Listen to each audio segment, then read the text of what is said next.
Peace, family. Or as Ross Moss says, peace. What he say? He be like, peace. Infinite waters, diving deep. Peace. Well, yeah, shout out to that brother. Yeah, shout out to that brother. But welcome Positive back, Blue. vibes. We back out here in the BX. Yes. The people couldn't believe we was out in the BX last time. We here. We back out here. Yeah. Like we said, we got something the special mission coming up. is to elevate in front of the yellow gate. You know what I'm saying? So we here. There we go. Here we go. My brother Twin the album on sale now. Listen, Blue. So we out here late night, Labor Day weekend. Late night. Labor Day weekend, my brother Blue Pill. Working. Yes, working. Something important I want to talk to you about, my brother. Everybody on the internet right now says, and they credit Chuck D to this. They be like, Chuck D said, attention is a new currency. Oh. What I know, what being involved in the metaphysical community, brothers in the metaphysical community knew 10, 15 years ago that attention was the only currency. Facts. Been saying it. Dr. Valentine, been saying it. Brother Bobby Hemmett, been saying it. And the list goes on and on and on. Ben. Right. So, prepared me. Yeah. So the world is kind of catching up to these metaphysical principles that, you know, certain people already knew. Facts. What I want to talk to you about, Blue, is that there's a secret. Some people in this world knows, and they don't have to be metaphysical. Some people just know how to apply it better than others. Dr. Sebi knew. Now, you're a student of Dr. Sebi. That's your stepfather. He knew it. Certain speakers know it. Certain singers know it. A lot of businessmen know it. This secret translates into different areas of life, different business arenas, different relationships. And I think it's very important for us to talk about that secret with our people. One thing that brothers always come up to me, not just to me, but I hear brothers say, as a brother, you know, our job is to, you know, we single, we got to approach a woman. So you know what one of the things brothers want to know, one of the questions they have, Blue? What's that? What do I have to say to get a girl to stop or to get a girl to pay attention to me? Woo. So this is the secret, and this secret translates into business, Right. into everything in life. You know what that secret is, Blue, and what we're going to talk about tonight and what the people have to understand What's if they that? want to get to that next level? It's not what you say, my brother. It's how you say it, my brother. How you say it. Two brothers, a girl walking down the street, say the same exact thing. I mean, the same thing. Hey, yo, shorty. But the way one brother says it and the energy. Remember, our eyes only see what they say, 8%, 9%. I keep saying 3%. You right. say 3. So there's so much energy being emitted by each of us that we can't see, but we feel. So all we believe is our senses. So a brother says something some way and he emits a vibe. This female picks up on the vibe, responds to him. The other brother's sitting there in the dust wondering, what the fuck is wrong with me? Why is it she responding to me? Now, you just touched on something that is going to create, right, a conundrum. Okay? Because they say all is mental. Yes, sir.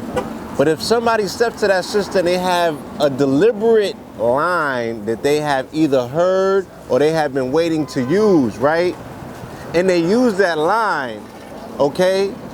Because they have been marinating this line in their mentals all along. They have visualized and envisioned them laying this line on this sister, right? For X amount of days. They might have saw the sister the first time and didn't lay the line on her and have been intentionally thinking about next time I see the sister, right? Because I seen mad shorties on New York City trains that you ain't get an opportunity, you know what I mean, to lay your thing into her, you know, that particular situation, and you like you're on a rebound. When if and when I see that sister again, yeah, I'm gonna make sure that I say this to her. I got her next time. You dig what I'm saying? But that dude is a nerd. Can come right off the seat and say something that's heartfelt, right? And book on the spot. So if they telling me that all is mental, right, that requires a level of thought.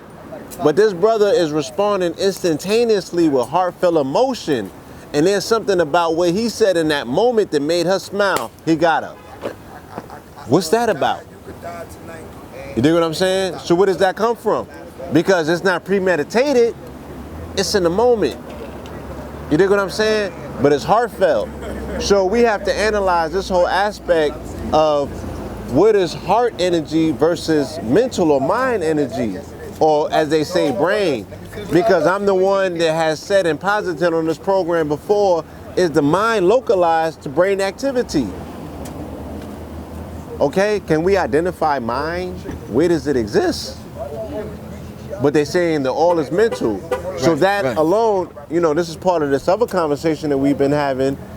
You know, that alone makes you extraterrestrial. If they're saying that all is mental and the mind controls all, if your mind is not localized to physicality, then automatically you're telling me that there's something extraterrestrial about you. Indeed. That's a conversation for another Monday. But let's take it back to what we're talking about in terms of, you know, coming from the heart.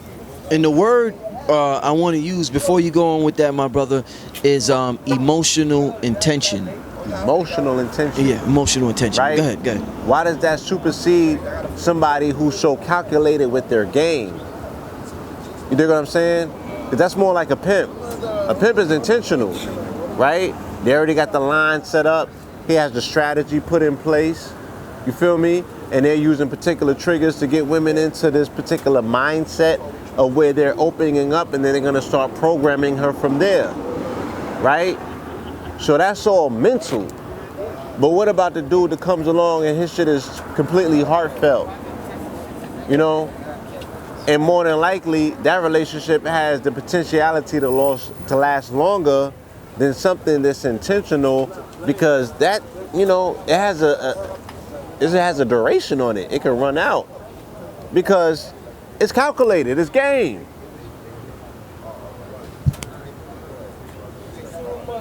Indeed. So we see this happen with, like I said, I wanted to open up with that example, but the reason why I want to talk about this is because I just tasted some of your kale. Yes. Now, a little earlier this year, I was bragging about Blue Pill's gold, the liquid gold. Right. So a couple of years before that, I was bragging about Blue Pill sea moss. So I'm saying to myself, there's something about Blue Pill that Blue Pill got, that it's not just intellect, it's not just I'm sitting here and this equals that and that equals that, and I'm gonna mix this with that and I'm gonna put that because so-and-so said that, and okay, here we go. And there's something you're doing that operates from the invisible realm that makes products that you come up with so effective that a person who's so intellectual can't understand. Like, man, what's so special about that nigga products that work for me? Like I said, within 15 minutes. Never had a product like that before. Liquid gold. Sea moss. Best sea moss I ever ate. I'm drunk. Now, here we go this week. The killer kale. Best kale I ever ate. Right. So I'm like, what is Blue Pill putting in this shit that, pardon my language, but I want to use emotion, that I guess other people aren't putting into whatever they're creating. So I know you're a Sebi baby, and I know Sebi had that for. Sebi had that emotional intention with what he did. He loved it. So it's not just. I don't want people to think it's just relationships. It could be with our jobs. It could be with anything in life, Blue. How do you tap into this power of emotional intention that you seem to know how to do with your products? Sebi knew how to do. Beyonce and another singer can sing the exact same way, but people gravitate toward Beyonce. There's something about the way she blows that people just like, ooh, she can sing. So I think that yeah. You know, they have adage that they repeat. You know, I see it online, repeated, repeatedly, and they say that if you love what you're doing, that you'll never work a day in your life. You know what I'm saying? And I think that whatever it is that I'm doing and the approach that I take towards it, that I'm doing it from the heart. You know what I'm saying? It's love infused in it. And it sounds good. It sounds spooky to some people. It sounds spooky to some people, and to other people it sounds very elaborate. You know what I'm saying? It sounds very flowery and glowy, like, oh my God, you're infusing your love and you're putting your heart into something, huh? You mean you doing this literally? Yeah, but I think that literally when your heart is open, and for somebody such as myself who has been, I've put my heart into a lot of things. I put my heart into a lot of people, you know what I'm saying? And I haven't taken a lot of time necessarily to put, my heart intention into myself, because I love seeing people win. You know what I'm saying? I love creating situations that are conducive to love energy. You dig what I'm saying? So when I find a product and I know that it includes my time, you know what I mean? The way that I value my time is saying, look, I could be doing my drawings, I could be doing baby making, I could be doing, building on relationships, I could be reading up, I could be writing the Law 44. You know what I'm saying? There's so many other things. I could be making there's so many other things that I could be doing. So the way that I appreciate my time, and like I said, my definition for love is the highest appreciation of a thing. So the way that I appreciate my time is to say, well, if I'm gonna be doing kale, if I'm gonna be doing Seymour, whatever I'm gonna be doing, I have the highest appreciation for the time involved. You dig what I'm saying? So I just can't be freestyling. So if I'm putting energy into it, it has to be at the highest level of appreciation. So if I'm making kale, it has to be representative of, look, I took this slice of time to do this. So this has to be representative of the best possible expression of this particular time. You know what I mean? So I gotta make the best kale. I have to make the best sea moss. You dig what I'm saying? Because I have so many things competing for my time at one time, that whatever I take time out to do, it has to be a lifetime. You feel me? And that's what I think that you are tasting. And there's 4 ventricles to the heart. So I got a lot of love flowing through that thing. You know what I mean? And it took me a lot to get to a place where I was able to open my heart back up. You feel me? And I feel and I know, because as an observer outside of myself, I'm not only looking at myself do the thing, but I'm looking at the response that I'm getting from people who are partaking in these particular products. And it's all love. And I think that's real important with what you're saying right now.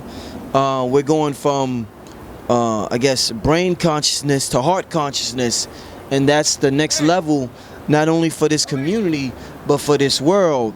And when you go into the heart consciousness, I guess that's where, is it safe to say that's where the ego gets eliminated? Because it seems as though brain consciousness, although it's consciousness, and although it's mental, and although it sounds so intellectual and fancy, it seems that the ego is still present. Like, we know a lot of smart dudes that the ego is still obviously there. So do you think with heart consciousness the ego finally gets eliminated? Or is the ego there no matter what? It's just under control. It's the servant. Let me say this. It's the servant instead of the master. Is that? I was about to say that. Okay. There's a level of abatement involved. Okay. You know what I'm saying? Where it's more so servant versus master. Whereas intellectualism always needs to be, admonished. It always needs to be praised. It always needs to be lifted. It always needs to be, put in a particular way where it's edified. You dig what I'm saying? Right. So people are willing to do whatever to do that. When you're coming from the heart, like, I don't need the credit. I don't need the admonishment. Like I said, my pleasure comes vicariously from seeing other people, in a state of happiness, because I've already experienced that level of happiness. And once you've experienced it, then you want to share it. You dig what I'm saying? The thing about intellectualism is that they want that for themselves. Even if it's saving the people, they want it for themselves. They want it for themselves. And it's interesting. never enough. Because there's always, even if you're pouring into that voluminous place, there's always a hole somewhere in it where it's leaking out. So as much as you pour in, it's never going to fill up that volume. Because it's intellectualism, right? If you the nigga that knows it all on the planet, there's so much to know. How can you ever know it all? You're going to be chasing that forever. But somebody like me, I can say, look, I was a piece of shit before my wings could lift. But if I have, you know, pretty much wiped my hands clean of all of my sins, and everything at this point is extra credit. The fact that I brought my brother into consciousness with me alone, you know what I mean, means that not only have I been able to save myself, but I've been able to save somebody this identical to me, right? The other part of myself. Everything after that is extra credit. So I'm so extra credit at this point that my hands are so clean of sin. I've absolved myself from all of my wrongdoing. You know what I mean? I'm allowed to give continuously. That's all heartfelt. And the reloop, the feedback that I'm getting from the people, from so many different walks, from so many different things that I've done in this lifetime, this thing here, this new thing, this food, it's nothing like it. Because I am in the hood of all hoods. I am in the food desert of all food deserts. The very borough, 13 projects. Mitchell, my Haven. From right to left, to in front of me, to behind me, goddamn. It might be a project underneath me, as far as I'm concerned. And the people are coming, you know, at all times of night, and they're speaking about the enjoyment that they feel by way of food. Now, the thing about the stomach is that there's a second brain located there. You know what I'm saying? Okay. So we're talking about the brain that supersedes intellectualism. This is actually a brain that's tied into your gut feeling. Woo. You dig what I'm saying? Woo. So this is the gut feeling, or this is the brain, it's the throughway directly, because it's sacral. So it's the brain directly to the throughway to the fourth chakra, which is the heart. You dig what I'm saying? So we're almost cheating. You know? And I've spoken on this before. I don't know if I did it on this program, but when I had an opportunity in Skid Row to feed homeless, it was the most accomplished in my life up to that point I've ever felt. And I was able to appreciate the parable of Jesus of the Christ at that point. I'm not intellectual, you know what I'm saying? I didn't read all the books. I don't know whether he existed or not, and I've never pretty much like got into whether that was real or what have you. It was a parable. I told you that I grew up in a lifetime where I seen more niggas following Tony Montana's blueprint than Jesus Christ, and Tony Montana wasn't real. It didn't have to be. He set a template in the blueprint that I seen niggas live out in their lives. You feel me? And meet a disaster by way of that. I know about 1 or 2 people that squeezed through that and actually did their thing. You feel me? So it doesn't matter whether something is real or not. The template, the parable, or the story within itself is cool enough where you're like, I can extract some information and some lessons from this. So the fact that he was able to feed the multitudes, right, with 2 loaves of bread and fish, I use that parable to say, yo, I had finished a lecture on the weekend and I took $20 to a wholesale spot. There was a few blocks away from Skid Row, and I was able to buy boxes of bananas and apples, and somebody came and donated avocados and cucumbers, and I fed over 200 people. That was the most invigorating feeling that I've ever felt, putting smiles on people that were destitute, right? Crackheads offering me the hit of their crack pipe.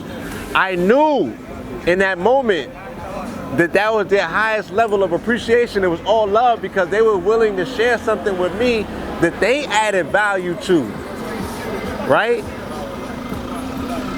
You know? A crackhead offering you crack, that's some serious shit, man. Crackhead offering you crack, that's some it's some serious shit.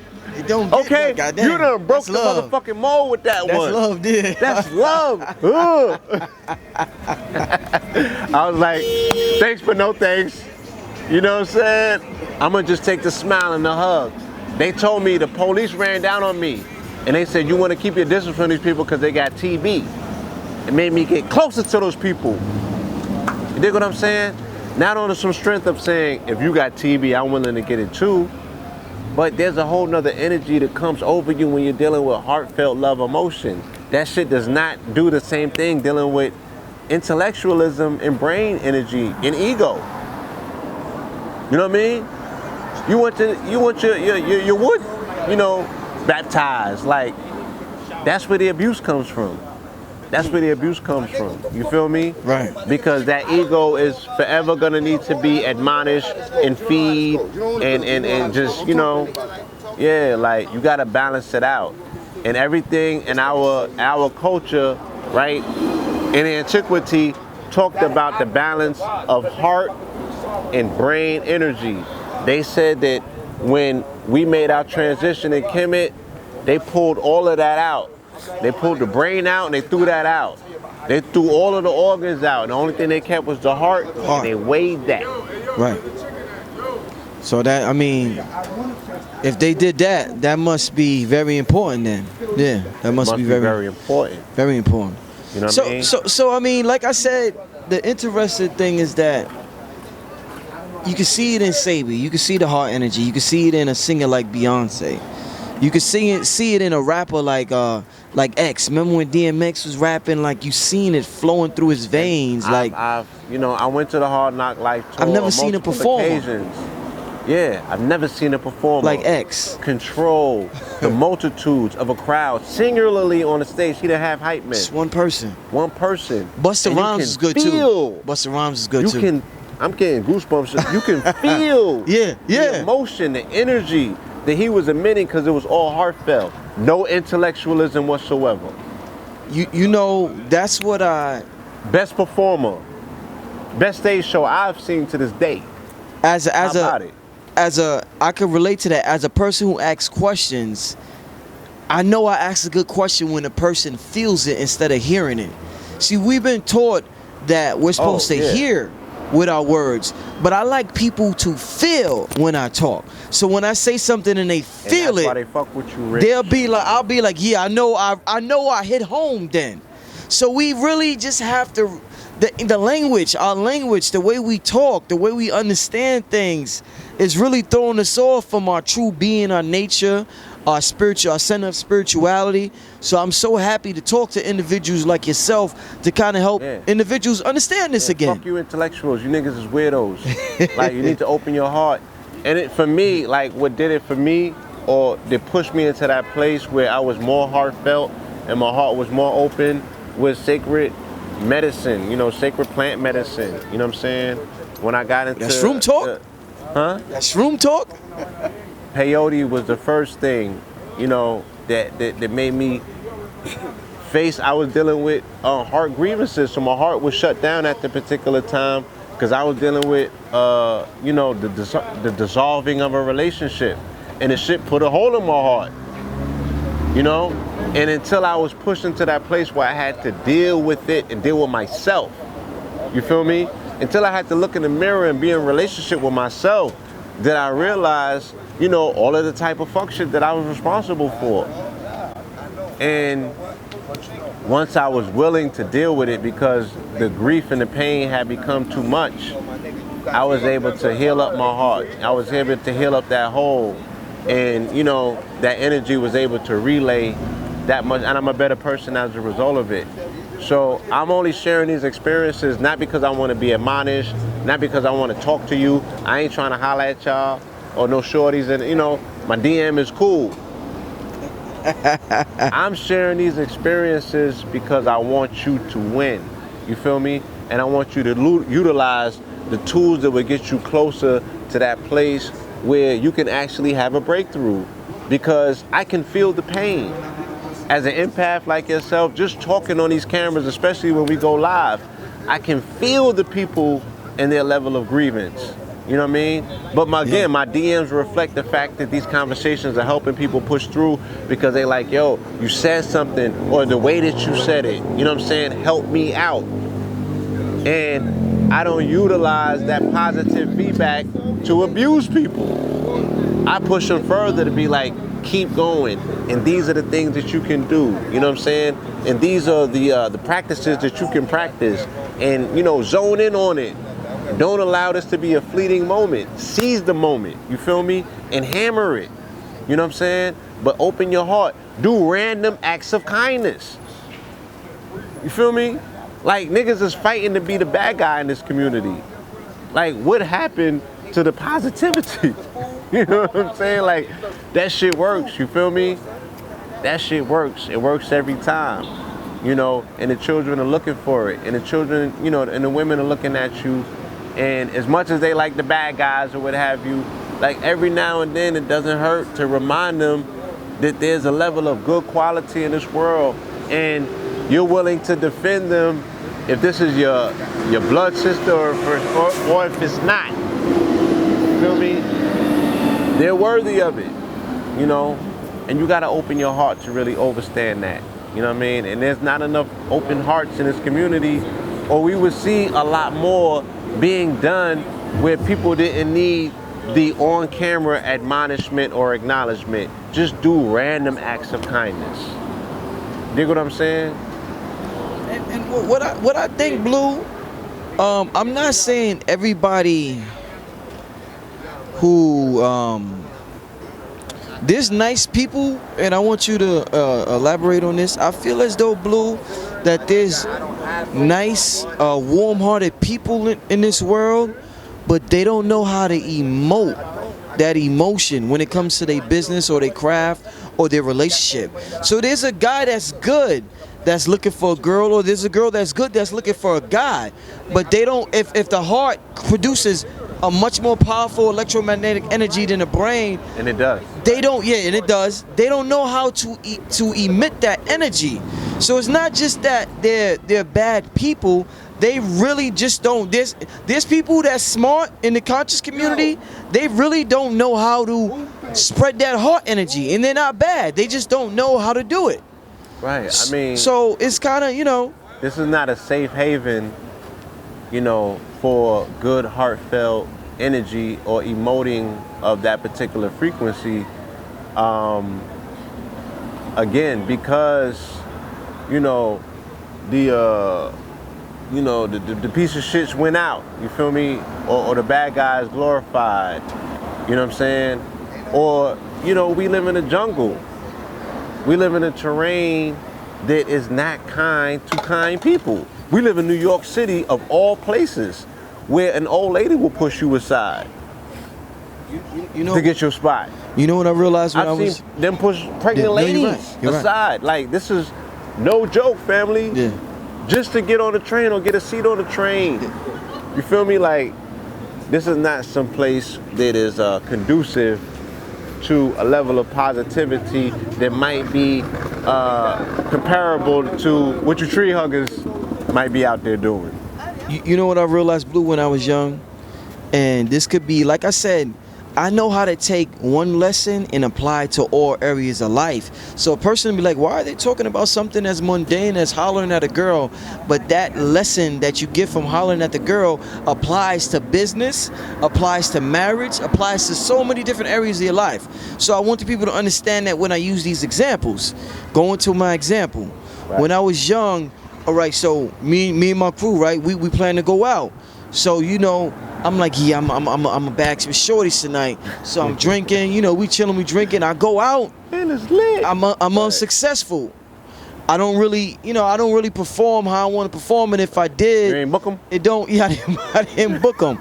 But check this out, Blue. But a day or two later, right, after doing all that, I'm put on my best outfit, this and that. I'm ready. Intellectually, I'm ready. I got my lines rehearsed.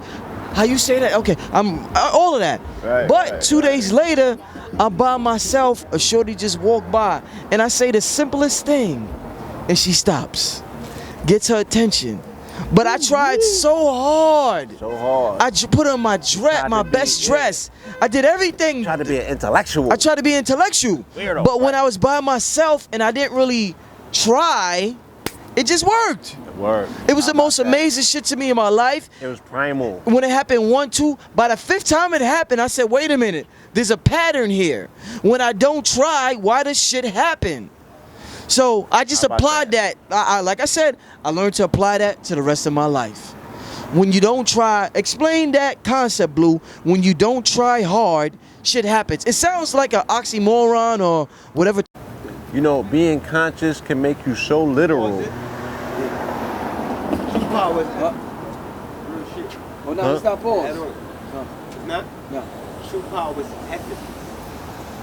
Power is effortless. It's like walking down the street. It's like breathing. To have true power is to do no effort. I was gonna hit on it, but yeah, what I was saying is that being conscious, right, Makes you too literal. makes you too literal, right? Meaning that you're too careful, you're too calculated, you know what I'm saying?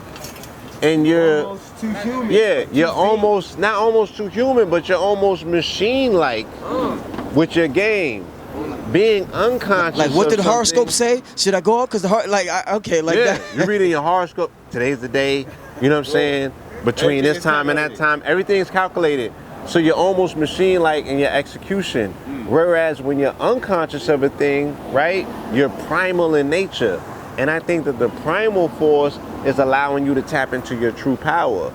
Because, again, are we humans having a spiritual experience, or are we spirit having a human experience? So when you allow spirit to take over, it does what it does. And it speaks sometimes the most normal language as opposed to these multi-syllabic, you feel me, word delivery, X, Y, and Z. No, that shit is literal. That takes a lot of brain power. You dig what I'm saying? And it short circuits you because, like you said, heartfelt energy emits a further frequency, right? And a more immediate frequency than brain felt, you know what I'm saying? Or calculated brain energy. This shit is very short on the wavelength, you know what I'm saying? So when you're speaking from the heart and you're just shooting your shot, it's instantaneous. Like you said, that's more so being in the now than anything else because it's spontaneous as opposed to being premeditated.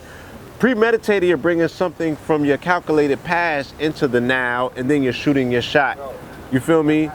To design for the future. That's one hell of a design. You dig what I'm saying? But the now is pretty much calling upon what those cosmic energies are in the interim, in the present moment. And you really can't calculate that. Case in point, when we were doing Know the Ledge, Rod Cool used to call us up after every program and be like, yo, did y'all program it this way and schedule it? Because y'all said this at this time and your planets was aligned X, Y, and Z. We were being spontaneous in the moment, but the cosmic energies were showing, they were aligning, and they were showing in real time what it means to be unconscious, right? And intentional.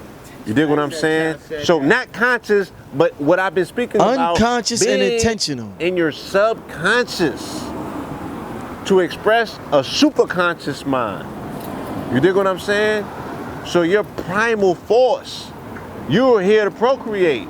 So your primal force is like, look, I got you on this. Just shoot your shot. And we got you. Whereas your machine self, your ego, is like, oh, you know, I want to book her like this. And when I get her, I'm going to take her on this date. I'm going to tell her this. But my timeline to the possibly vegan spot. hit. Yeah, I'm gonna gonna bring her to the introduce vegan her. spot. If I don't hit the first time, And then I'm gonna do like, yoga oh, with her. yeah, I'ma pipe. And then it should be guaranteed. And if I Yeah. don't get it then all women are pieces. Then my shit don't work. Then I'm gonna go back to being ratchet. And I'm fucking with white tie the girls. bandana on this side. You feel me? You know what I'm saying? I'm gonna get blooded in. Wow, man.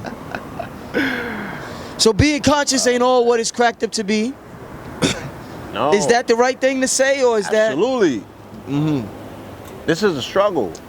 You know what I'm saying? It is This is a struggle because once again, you're going into unfamiliar territory and it requires balance. Because seemingly, you know, people feel that coming on this quote unquote side, you have to divest yourself from what you brought over. You know what I mean?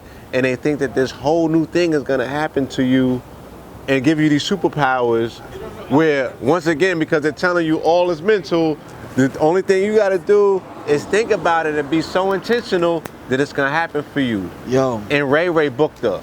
right? She's in love with a thug nigga. With and you like how? You like how? How? I don't get it. Because he told her what she wanted to hear in the moment, and she was like, oh shit, that shit was exciting. Yeah. And it spoke to a different part of her that tantalized her fancy, and she's willing to be like, you know what? Fuck that kale. You know what I'm saying? This nigga do crown chicken at 2 in the morning, but I want to see what else he gonna willing. You know what I mean? How else he knows me so well. Yeah. When you was up there on astro.com trying to figure her chart out. And you know, since we're on this topic, you know, there's a lot of millionaires, billionaires that's miserable because they can't get women and they got all this money and it fucks with them because they've been taught their whole life, if you got this bag, that you could do whatever you want, and then their woman cheats on them with a dude, the mailman or some shit like that, Tyrone, and they don't understand. It's like the most craziest shit. It baffles them. And they become eugenicists. Bill Gates, they become eugenicists after that? Oh, I'm gonna kill all these niggas. You on your Eminem shit. You taking shots. Eminem was taking shots on his new album. I heard. Blue Pill on his Eminem shit Next tonight. episode, I gotta listen to the album. We gotta talk about that. Yeah, we do. It's I heard a couple of tracks. It's pretty good. It's pretty good from what I heard so far. Yeah. All right, man. So listen, y'all heard that talk. This is some important talk. Hey. This is some shit that I don't know if they realize how important this is, Blue. It's not what you say, it's how you say it, to come from your heart. Not to try so hard. When I tried the least, shit worked. Like, this is things they don't teach us in school. They don't like. These are the things they don't teach us in consciousness level in school. Yes. Right? And it's supposed to be graduate school. They don't teach you this. You know what I'm saying? They don't unpack, you know, what your true magic is and where it comes from. You know what I'm saying? I appreciate Brother Panic. You feel me? Every time I listen to that brother, I feel smarter. You know what I mean? Because he really advocates being in your dumb mind, in your monkey mind. You know what I'm saying? As opposed to these smart niggas out here that look so fucking crazy when you really take a look at them. You know, really getting into that subconscious aspect. You know, continuously reminding and advocating and repeating. And repetition is key, right? Because we're reprogramming and talking about the importance of that subconscious mind, you know, getting down to level 3 and really challenging this program. And you know, that's one of the main reasons the conversation we're having tonight, that's one of the main reasons that affirmations don't work. It's because people say them, but it's empty. They don't say with enough feeling, and the universe is picking up on a frequency, but they're not giving a genuine frequency because they don't believe the shit that they're saying, but they think they could just use the words and get away with it. I used the excerpt on one of my songs from a beat from which you produced. We haven't released it to the world yet, but it had an excerpt from Reverend Ike. And Reverend Ike was saying, look, I don't normally talk about magic. You know what I'm saying? That's not a bag that I go into.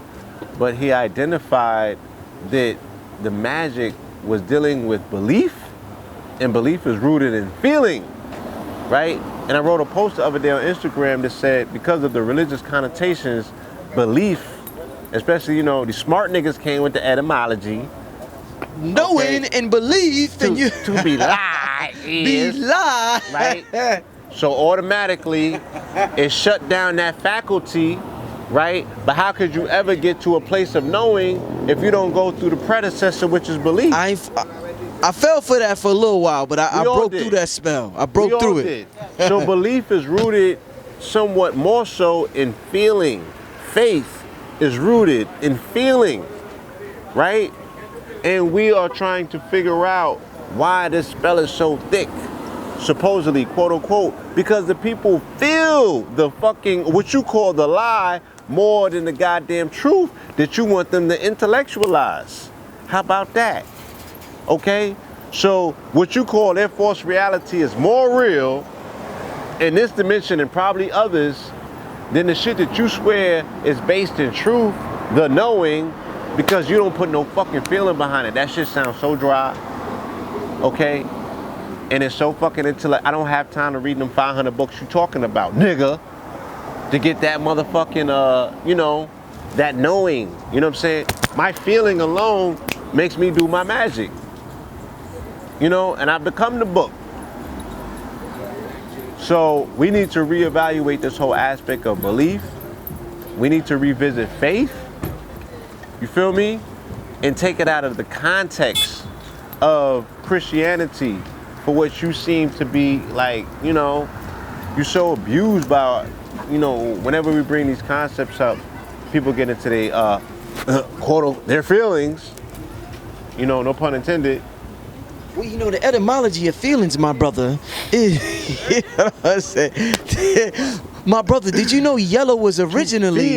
Yeah. Do you know that you're actually emitting fear because you're sitting behind the yellow, and this means chicken and yellowback fever. You dig what I'm saying? But McDonald's uses shit in advertising and get all you niggas to stop. How about that? Okay? So there's two sides to every coin. That's a good way to put it. There's two sides to every coin. You dig what I'm saying? Advertising wise, you can't ignore this. You feel me?